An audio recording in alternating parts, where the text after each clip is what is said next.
नमस्कार, रुचकर स्वाद यूट्यूब चॅनलमध्ये तुमचं मनापासून स्वागत आहे। तर आज आपण पाहणार आहोत एकदम खमंग आणि कुरकुरीत अशी दिवाळीच्या फराळ आपण चालू केलेले आहेत। फक्त ज्या मैत्रिणीला छान अशी भाजणी करता येत नाही किंवा भाजताना प्रॉब्लेम होतो आणि भाजली तरी चकली करताना मात्र काहीतरी गडबड होते, त्यासाठी स्टेप बाय स्टेप व्यवस्थित माहिती ह्या व्हिडिओमध्ये सांगितली। भाजणी न करता किंवा धान्य न भाजता ही रेसिपी बनवलेली आहे।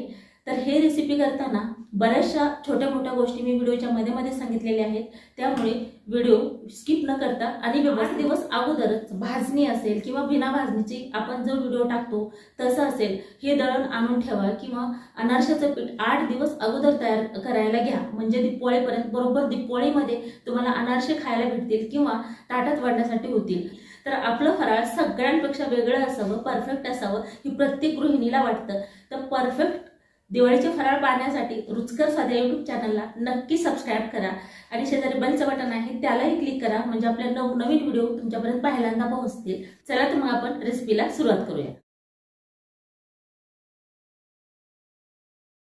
तर बघू शकता ही चकली अजिबात तेलकट वगैरे झालेली नाही, हातावर जरी घासली अशी तरी बिलकुल तेल लागत नाही, दिसायला सुद्धा सुरेख, काटे व्यवस्थित आलेले आहेत। आणि तर मी तुम्हाला ही चकली तोडून सुद्धा दाखवते। हे बघा, अगदी खमंग कुरकुरीत अशी चकली होते। बिना भाजणीची चकली, बिना भाजणीची जरी असली तरी पूर्ण याच्यामध्ये धान्य आपण घालतोय किंवा जास्त जरी धान्य नाही घातलं तरी ही चकली जी आहे भाजणीची चकली जशी होते तशाच प्रकारे ही चकली तयार होते। त्यासाठी इथे मी 1 किलो तांदूळ घेतलेला आहे। जाडे तांदूळ घ्यायचे आहेत, इंद्रायणीसारखे तांदूळ नसावे, शक्यतो जुना तांदूळ असावा। इथं ह्या ग्लासनं म्हटलं तर 4 ग्लास तांदूळ झालेला आहे। 1 ग्लास म्हणजे पाव किलो होतं। 1 ग्लास डाळवे घेतलेले आहेत, जे की डाळ वगैरे आपण म्हणतो ते। 2 चमचे जिरे घेतलेले आहेत। 1 वाटी पोहे हे थोडेसे गरम करून घ्यायचे, हलकेसे भाजायचे नाहीत। 1 वाटी चण्याची डाळ आणि 4 चमचे धने घेतलेले आहेत। तर ही भाजणी न करता आपण असं दळून आणणार आहोत आणि त्याच्यानंतर जी प्रोसेस आहे ते पाहायची आहे। तर हे पूर्ण साहित्य आपण एकत्र करून घेऊया। तर इथे मी तांदूळ स्वच्छ करून धुवून हे उन्हामध्ये 2 तास सुकवून घेतलेले आहे, जेणेकरून कडक वाळले पाहिजे, असे ओलसरपणा नाही पाहिजे ह्याच्यात। आपण ह्याला गिरणीवरून दळून आणणार आहोत, छोट्या गिरणीवरून शक्यतो दळून आणायचं आहे। आता हे जी डाळे आहेत किंवा डाळवे आहेत हे ह्याच्यात टाकून घेऊया। चण्याची डाळ आणि ह्या ग्लासनं जर म्हटलं तर 4 ग्लास तांदूळ, 1 ग्लास डाळवे, अर्धा ग्लास चण्याची डाळ होते आणि ह्याच ग्लासनं जर म्हटलं तर अर्धाच ग्लास पोहे सुद्धा होतात। म्हणजे ही ग्लास सगळ्यांकडेच असतात, त्यामुळे ग्लासचं माप घेतलेलं आहे। एका ग्लासमध्ये फुल भरलं तर पाव किलो साहित्य बसतं कुठलंही घेतलं तरी। हे जिरे पण थोडेसे गरम करून घ्यायचे आणि धने पण ह्याला भाजायचं नाही, फक्त गरम तव्यावर थोडंसं टाकून घेतलं तरी चालतं, जेणेकरून पीठ जे आहे ती बारीक यावं। तर हे सगळे साहित्य आपण आता हे मिक्स करून घेऊया आणि हे मिक्स केलेलं साहित्य आपल्याला एकदम बारीक असं दळून आणायचं आहे, मोठं नसावं। जी छोटी गिरणी असते त्याच्यावरूनच हे बारीक दळून आणायचं आहे, मोठ्या गिरणीवरून शक्यतो दळून आणायचं नाही। तर हे मिक्स झाले। आता बिना भाजणीचं करा किंवा भाजणीचं, तर याच्यामध्ये साबुदाण्याचा वापर बिलकुल करायचा नाही। आपण जसं की इंद्रायणीचे तांदूळ वगैरे वापरत नाही, ते चिकट असतात म्हणून साबुदाणे सुद्धा चिकट असतात, त्यामुळे कुठलीही चकली करताना शाबूचा वापर करायचा नाही, नाहीतर चकली जी आहे ती कडक अशी होते, कुरकुरीतपणा त्याला राहत नाही। त्यामुळे इथे मी उडदाची पाऊण वाटी डाळ घेतलेली आहे, ही पण मिक्स करूया, ही शेवटी टाकते मी। आता आपण हे दळून आणायचं आहे। तर बघू शकता इथं आपण हे जे धान्य घेतलं होतं न भाजता आपण ते दळून आणलं, तर अशा प्रकारे हे पीठ एवढं झालेलं आहे। तर वजनी म्हटलं तर हे 1.25 किलो पीठ आपलं तयार दळून आणलेलं आहे। म्हणजे जे धान्य आपण घेतले होते ते परफेक्ट झालेले आहेत, म्हणजे खूप कमी जर पडलं तर मग जे आपण मसाले घालणार आहोत ते जास्त होऊ शकतात, त्यामुळे अशा प्रकारेच घ्यायचं आहे। तर हे 1.25 किलो पीठ झालेलं आहे। आता आपण पुढची प्रोसेस पाहूया। तर इथे मी कुकरच्या डब्यामध्ये पीठ टाकून घेतलेलं आहे। आता याच्यावरती तुमच्याकडे एकदम पॅक बसणारं झाकण असेल तर ते ठेवा, किंवा प्लेट असेल तर, किंवा मग दुसरा डब्बा असेल तुमच्याकडे असा एकदम टाईट बसणारा, तर अशा प्रकारे व्यवस्थित पॅक करून घ्यायचं आहे। बघा सांगसुद्धा कुठं राहत नाही, एवढं छान डब्बा हा बसतो। तर आता आपण तर इथं जी आपली गॅसच्या शेगडीला असते रिंग तीच टाकलेली आहे खालती, आणि अगदी थोडंसं अर्धा ग्लासला सुद्धा कमी पाणी टाकले। आपल्याला याचे जास्त शिट्ट्या करायच्या नाहीत, फक्त 2 शिट्ट्या करायच्या, तिसऱ्या शिट्टीला बंद करायचं आहे। जास्त पाणी टाकलं तर वरती येऊन आपल्या पिठामध्ये पाणी जाऊ शकतं, त्यामुळे अगदीच तळाला पाणी टाकायचं आहे. आता हे डब्बे ठेवून घेऊया आणि डब्बे ठेवून घेऊन आपल्याला याचे 2 शिट्ट्या कंप्लीट करायची आणि तिसरी शिट्टी व्हायला लागली की आपल्याला हे बंद करून घ्यायचं आहे. तर आपण आता ह्याला 2 शिट्ट्या करून घेऊया. आता इथं आपल्या 2 शिट्ट्या झालेल्या आहेत आणि कुकर थंडसुद्धा झाले, म्हणजे 2 शिट्ट्या होऊन तिसरी शिट्टी वाजायला लागली की बंद केलं होतं मी कुकर. आता हे थंड झालेलं आहे. आता आपण हे डब्बे बाहेर काढून घेऊया. भाजणी न करता इतकी खमंग खुसखुशीत अशी ही चकली होते. ते बघा एकदम छान असं गच्च पीठ झालेलं आहे. हे काढून घेऊया. आता इथं चाळणी घेतलेली आहे. याच्यामध्ये गाठी झाली किंवा कडक झाले हे पीठ असं मी थोडंसं असं चमच्याने असं भातवडीनं थोडं हे करून घेतलं आहे बघा, अशा प्रकारे झालेलं आहे. पण हे पीठ हलकं होतं. आता आपण हे थोडं थोडं टाकून चाळून घ्यायचं आहे.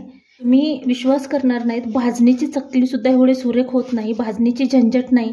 भाजणी जर जास्त भाजली गेली तर चकलीला काहीही करता येत नाही, तुकडे पडतात, तेल पिते आणि ती चवीला व्यवस्थित लागत नाही. पण अशा प्रकारे नक्की ट्राय करा. घरगुती व्यवसाय जरी करत असाल तर याच्यामधून तुम्हाला बरंचसं प्रॉफिट भेटू शकतं आणि जास्त असं त्रासदायक ही रेसिपी नाही होत, अगदी सहज होते. तर इथं आपण अर्धा किलो पीठ घेतलेलं आहे.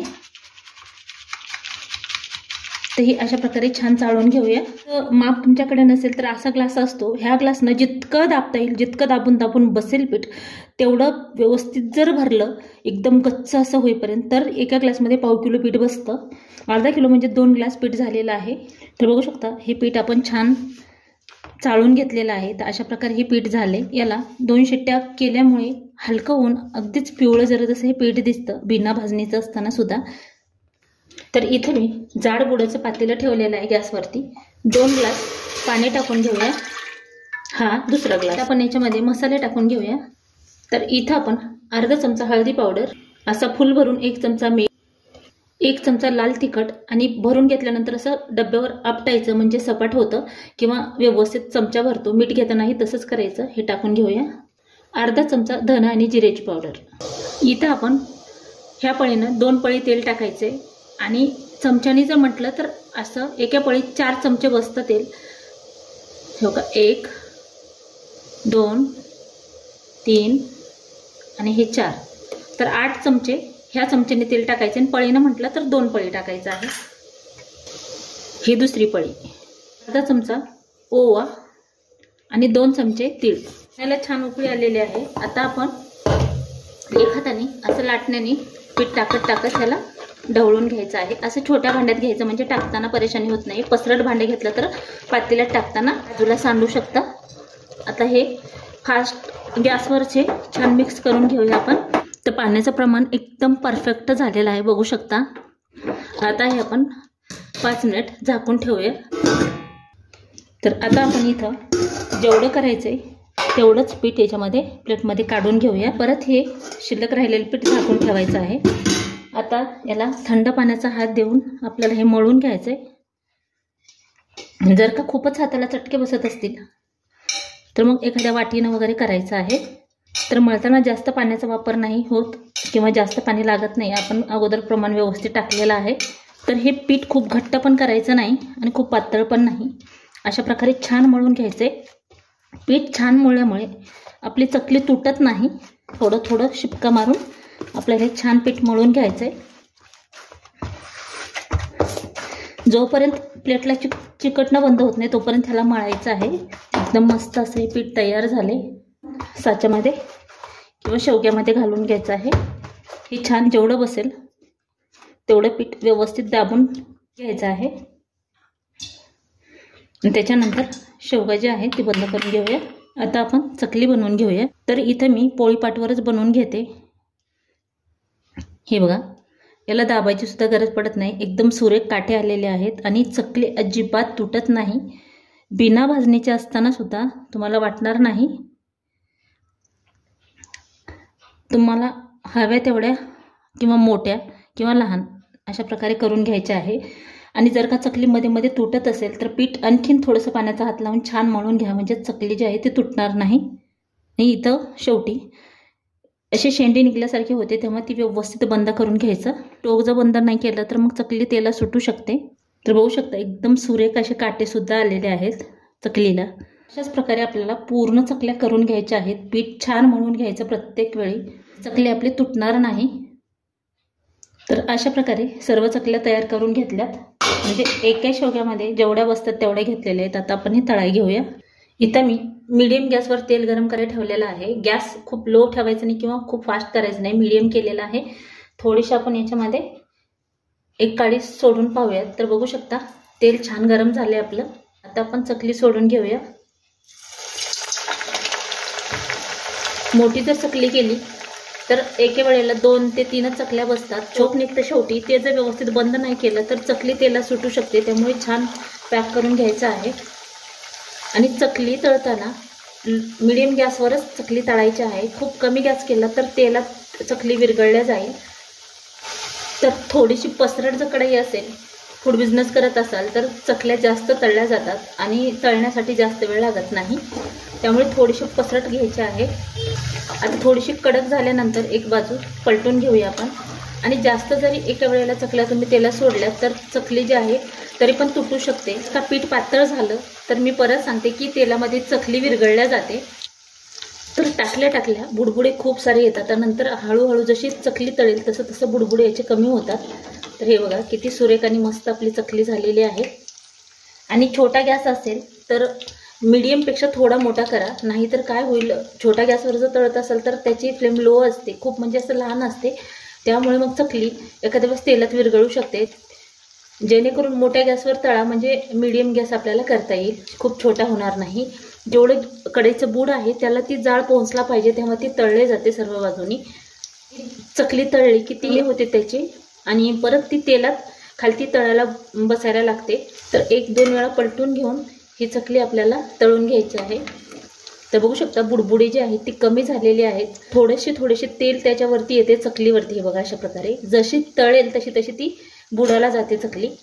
आणि एखाद्या वेळेस काय होतं, तुम्ही गडबडीमध्ये तळले म्हणून बाहेर काढता आणि थंडीचे दिवस असल्यामुळे मग ती चकली बाहेर काढल्यानंतर जरा वेळाने किंवा दुपारपर्यंतच ती नम पडते, त्यामुळे तळताना थोडीशी काळजी घ्यायची आहे। चांगली चकली तळली की नम पडत नाही। चकली झालेली आहे, आता ही तेलामध्ये तळायला जाते। या अगोदर टाकली होती त्यामुळे थोडीशी लवकर थोडासा कलर चेंज झालेला आहे, आणि खूप पण चकली तळायची नाही तर त्याचा कलर खूपच चेंज होईल। तर त्याचे बुडबुडे पूर्ण नाहीसे झालेले आहेत। हे बघा अशा प्रकारे एखादा निघतं बुडबुडा, पण एवढे निघत नाहीत, त्यामुळे आणखीन याच्यापेक्षा जास्त तळायचे नाही। हे बघा बुडबुडे शक्यतो कमीच झालेत। आता ही चकली एकावर एक अशी ठेवून काढून घेऊया। अशाच प्रकारे सर्व चकल्या तयार करून घेते आणि त्याच्यानंतर तुम्हाला दाखवते।